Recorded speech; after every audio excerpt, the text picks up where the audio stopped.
नमस्कार, मैं डॉक्टर सरोज राय आज मूल्यांकन के संप्रत्यय के बारे में बातचीत करूंगी, जिसमें मूल्यांकन का अर्थ, परिभाषा, उद्देश्य, महत्व, विशेषताओं के बारे में चर्चा करूंगी। आधुनिक युग में मूल्यांकन मनोविज्ञान एवं शिक्षा की महत्वपूर्ण देन भी मानी जाती है, क्योंकि बिना मूल्यांकन के शिक्षा तथा मनोविज्ञान ही नहीं बल्कि समग्र जीवन व्यर्थ प्रतीत होने लगता है। मूल्यांकन एक निरंतर एवं विस्तृत चलने वाली प्रक्रिया है, जिसमें किसी माप की उपयोगिता के संबंध में निर्णय या मूल्य प्रदान किया जाता है। मूल्यांकन किसी गुण या विशेषता का मूल्य निर्धारित किया जाता है, अर्थात मूल्यांकन द्वारा परिमाणात्मक, गुणात्मक दोनों ही प्रकार की सूचनाएं प्राप्त होती है। मूल्यांकन मापन भी होता है और मूल्य निर्धारण भी होता है। इस प्रकार मूल्यांकन का आशय मापन के साथ साथ मूल्य निर्धारण से है, अर्थात अधिगम द्वारा विद्यार्थी में अपेक्षित व्यवहारगत परिवर्तन किस सीमा तक हुआ है, इसका मूल्य निर्धारण मूल्यांकन करके निर्णय दिया जाता है। अतः मापन मूल्यांकन का ही एक त्रिध्रुवी प्रक्रिया है, जिसमें शिक्षण, विद्यार्थी और पाठ्यक्रम को समाहित किया जाता है। इसमें सर्वप्रथम शिक्षण उद्देश्य निर्धारित किए जाते हैं, फिर उद्देश्यों की प्राप्ति के लिए अधिगम अनुभव प्रदान किए जाते हैं। उसके बाद विभिन्न तकनीकी संसाधनों की सहायता से यह पता लगाने का प्रयास किया जाता है कि शिक्षण कार्य द्वारा पूर्व निर्धारित उद्देश्यों की प्राप्ति हुई है या नहीं। शिक्षण उद्देश्यों की प्राप्ति के स्तर की जांच करने की इसी प्रक्रिया को मूल्यांकन कहते हैं। सामान्य दृष्टिकोण से मूल्यांकन का अर्थ होगा अध्यापक द्वारा कराए गए शिक्षण कार्य में उद्देश्यों की प्राप्ति कहाँ तक हुई है तथा विद्यार्थी ने कितना अधिगम प्राप्त किया है, उसके व्यवहार में कितना परिवर्तन हुआ है। यदि निर्धारित उद्देश्यों की पूर्ति नहीं हुई है तो इसके कारणों को ज्ञात करना, कारण खोजना और उसमें अपेक्षित सुधार करना, इन्हीं सब तथ्यों को जिस विधि से जाना जाता है उसे मूल्यांकन कहते हैं। मूल्यांकन सफल शिक्षण प्रक्रिया का एक आवश्यक अंग है। इसके माध्यम से विद्यार्थी की शैक्षिक उपलब्धि ज्ञात की जाती है तथा उद्देश्य के अनुरूप शिक्षण प्रक्रिया में भी सुधार लाया जा सकता है तथा विद्यार्थी की समस्त प्रगति की जांच मूल्यांकन के अंतर्गत की जाती है। साथ ही यह भी पता लगाया जाता है कि उसका कार्यक्रम कितना प्रभावी है तथा इसी पूरी प्रक्रिया को मूल्यांकन शिक्षण प्रणाली कहा जाता है।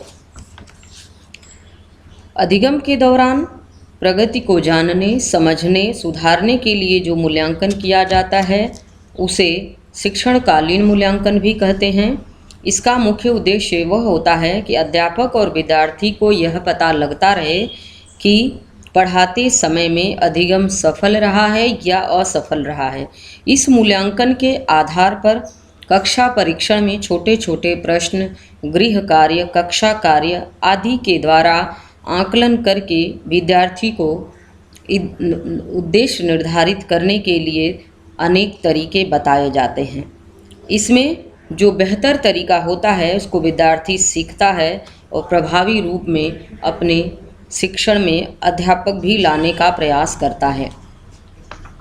मूल्यांकन के सत्र के अंत में भी मूल्यांकन किया जाता है, जिसके द्वारा अध्यापक द्वारा पढ़ाए गए विषय को कितना विद्यार्थी ने प्राप्त किया है।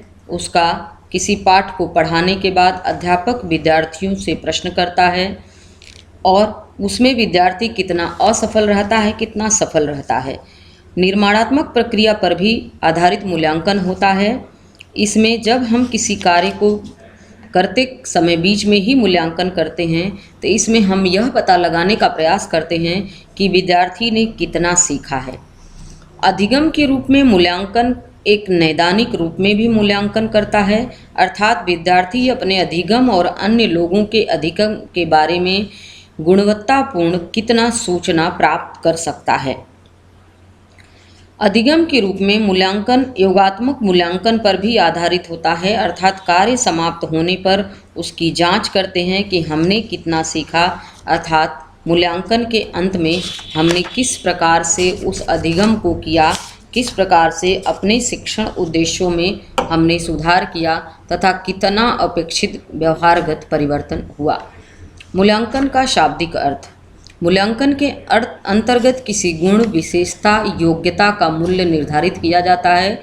जैसे मूल्य का अंकन, मूल्य आंकना, मूल्यांकन शब्द को 3 समान पर्याय के रूप में भी किया जाता है, जैसे मूल्यांकन, परीक्षण, परीक्षा, जो सदैव उसमें निहित रहता है। मूल्यांकन में अनेक बातों का निर्णय लिया जाता है, जैसे शिक्षण उद्देश्य की प्राप्ति किस सीमा तक हुई है, उद्देश्य स्पष्ट करने की विधि प्रविधि कितनी प्रभावी रही है, अधिगम अनुभव कितने उत्पादक रहे हैं तथा कितने प्रभावी रहे हैं। इसके आधार पर अधिगम अनुभव, उद्देश्य और मूल्यांकन की प्रविधि और विधि कौन सी होनी चाहिए, इसको भी समाहित किया जाता है। परिभाषा। दंडेश्वर के अनुसार शैक्षिक उद्देश्यों को विद्यार्थी ने किस सीमा तक प्राप्त किया है, यह जानने की व्यवस्थित प्रक्रिया को मूल्यांकन की संज्ञा दी जाती है।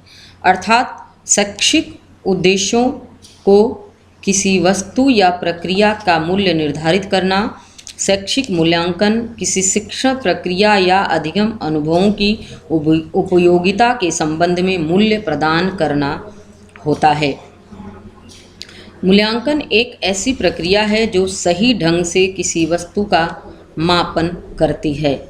अर्थात मूल्यांकन के द्वारा यह ज्ञात किया जाता है कि उद्देश्य किस सीमा तक प्राप्त किए गए हैं, कक्षा में दिए गए अनुभव कहाँ तक प्रभावशाली सिद्ध हुआ है तथा कहाँ तक शिक्षा के उद्देश्यों को पूर्ण किया गया है। कोठारी कमीशन के अनुसार अब यह माना जाने लगा है कि मूल्यांकन एक अनवरत प्रक्रिया है और यह संपूर्ण शिक्षा प्रणाली का एक अभिन्न अंग भी है और शिक्षण लक्ष्यों से संबंधित है।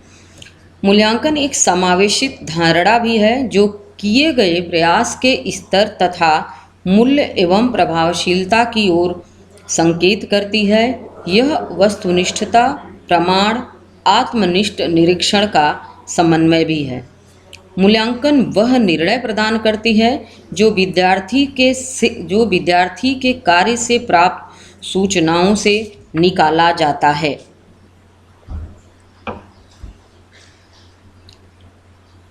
मूल्यांकन की नवीन संकल्पना ज्ञानात्मक उद्देश्य में होता है। इसमें विद्यार्थी तर्क, मूल्यांकन, निर्णय, समस्या समाधान जैसी चिंतन प्रधान क्रियाएं करते हैं।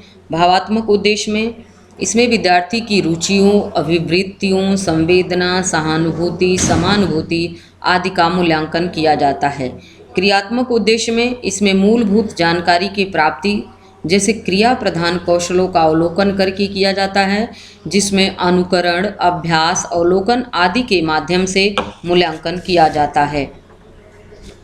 मूल्यांकन के उद्देश्य विद्यार्थियों की कुशलता, योग्यता, रुचि, कौशल, वृत्तियों की जांच करना कि विद्यार्थी किस विषय में कितना कुशल है, कितना योग्य है, किस विषय में उसकी रुचि है तथा कौन कौन से कौशलों का वो प्रयोग करता है, उसकी अभिवृत्ति कैसी है। अर्थात किसी चीज़ के प्रति, किसी विषय वस्तु के प्रति वह सकारात्मक दृष्टिकोण रखता है या नकारात्मक दृष्टिकोण रखता है।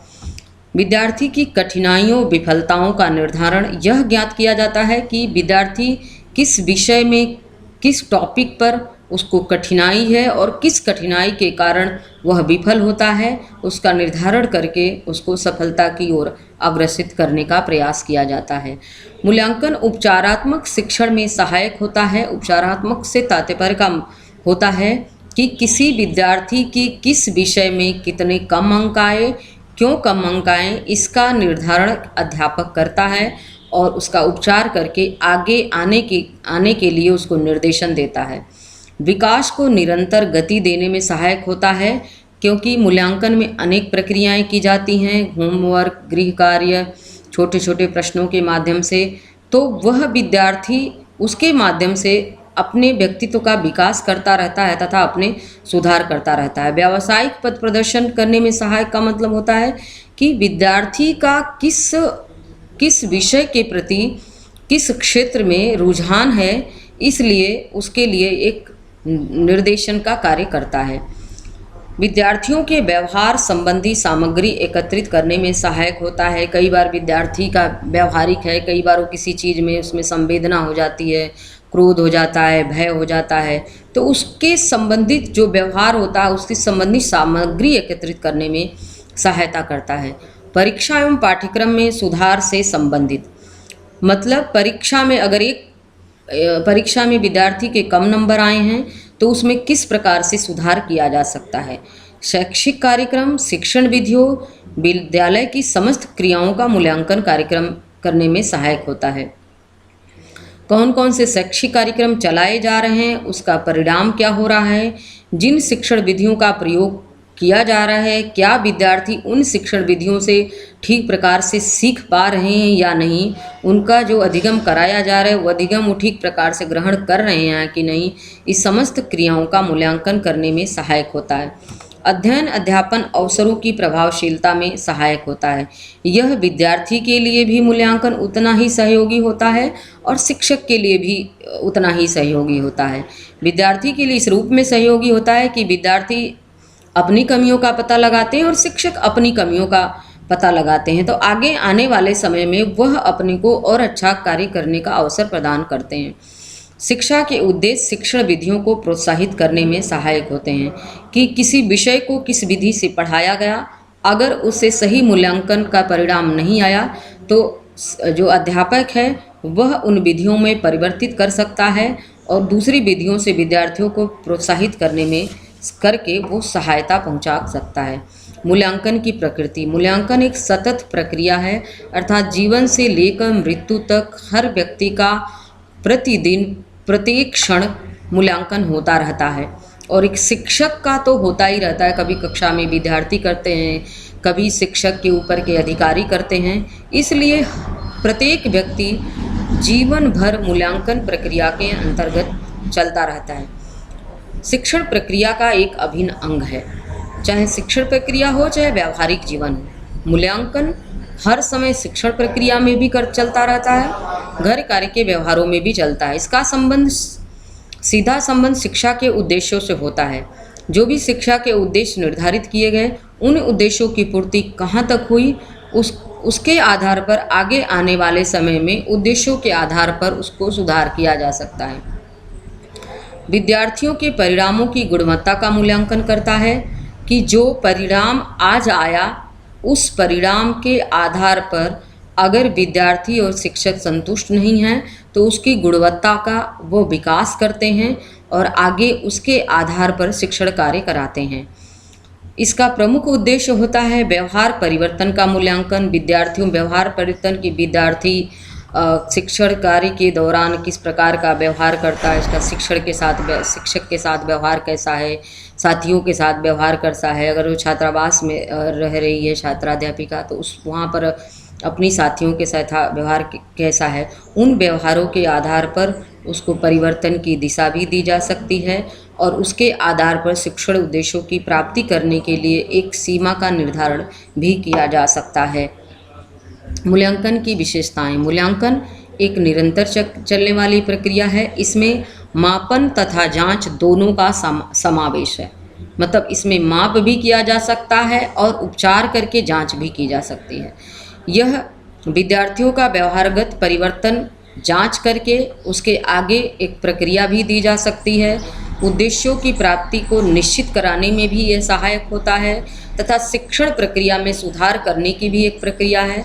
एक अध्यापक कौन सी शिक्षण प्रक्रिया का प्रयोग करता है, अगर उससे उसको अपेक्षित परिणाम प्राप्त नहीं हुआ तो वह अध्यापक उसमें सुधार भी कर सकता है। यह विद्यार्थी और शिक्षक दोनों के लिए पुनर्बलन का कार्य करता है। पुनर्बलन अर्थात कि किए गए कार्यों के परिणाम के आधार पर अगर अच्छा कार्य है तो उसमें सुधार किया जा सकता है और अगर थोड़ा बुरा कार्य उसमें और सुधार किया जा सकता है। यह संख्यात्मक भी होता है और गुणात्मक भी होता है। मूल्यांकन का संबंध विद्यार्थी के संपूर्ण व्यक्तित्व से होता है। उसके विषय के नंबर के आधार पर अन्य एक्टिविटी जो करता है, अन्य कार्यक्रम जो करता है, उसका भी मूल्यांकन इससे किया जाता है। मूल्यांकन एक सकारात्मक प्रक्रिया के रूप में होता है, अर्थात शिक्षक और विद्यार्थी दोनों को इसको सकारात्मक ही लेना चाहिए, क्योंकि अगर परिणाम अच्छा भी आया है या बुरा भी आया है, अच्छा आया है तो उसमें हमें आगे और अवसर है और संभावना है कि हम और अच्छा कर सकते हैं। अगर थोड़ा बुरा भी आया है तो हम उसमें और आगे सुधार कर सकते हैं। अधिगम प्रक्रिया को अग्रसर एवं निर्देशित भी यह करता है कि जो अधिगम प्रक्रिया हम आज लागू कर रहे हैं, जिन अधिगम प्रोसेस को आज हम अपना रहे हैं, उसको आगे आने वाले समय में हम उसको और प्रोग्रेसिव भी कर सकते हैं, उसके लिए यह निर्देश देता है। यह परिणाम की सफलता या असफलता की कसौटी भी होती है। जैसा हमारा परिणाम आया, अगर हम सफल हुए तो भी हमारे लिए आगे के लिए एक कसौटी है, हम अगली कक्षा में जाएंगे। अगर हम असफल हुए तो हम भले उसी कक्षा में हैं, लेकिन वह भी हमारे लिए कसौटी है कि हमें और अच्छा करना है। महत्व: शिक्षण उद्देश्यों की प्राप्ति में सहायक होता है। यह कौन सी शिक्षण विधि का चुनाव करना है और उचित चुनाव और प्रयोग किस प्रकार विद्यार्थियों के लिए सहायक होता है, उसके लिए सहयोग प्रदान करता है। विद्यार्थियों की प्रगति की जानकारी शिक्षकों को भी मिलती है और विद्यार्थियों के अभिभावक को भी मिलती है। विद्यार्थियों को अलग अलग वर्गों में विभाजित करने में सहायक होता है, अर्थात विद्यार्थी की व्यक्तिगत विभिन्नताओं का ध्यान रखते हुए कौन से विद्यार्थियों को किस वर्ग में रखा जा सकता है।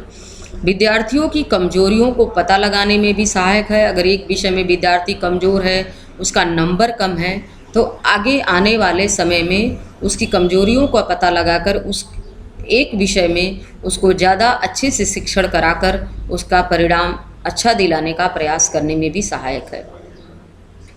विद्यार्थियों को अध्ययन के लिए प्रेरित करता है, अर्थात और व्यक्तिगत मार्गदर्शन में भी सहायक होता है कि अगर आज परिणाम अच्छा नहीं आया तो विद्यार्थी आने वाले समय के लिए और अच्छा अध्ययन करने के लिए प्रेरित होगा। और व्यक्तिगत मार्गदर्शन की कई बार हमारा सामूहिक मार्गदर्शन भी होता है और हम खुद से अपना मूल्यांकन करके हम स्वयं से भी अपना व्यक्तिगत मार्गदर्शन कर सकते हैं। माता पिता को विद्यार्थियों की प्रगति की जानकारी भी देने में सहायक होता है तथा शैक्षिक एवं व्यावसायिक निर्देशन देने में भी सहायक होता है। बहुत धन्यवाद।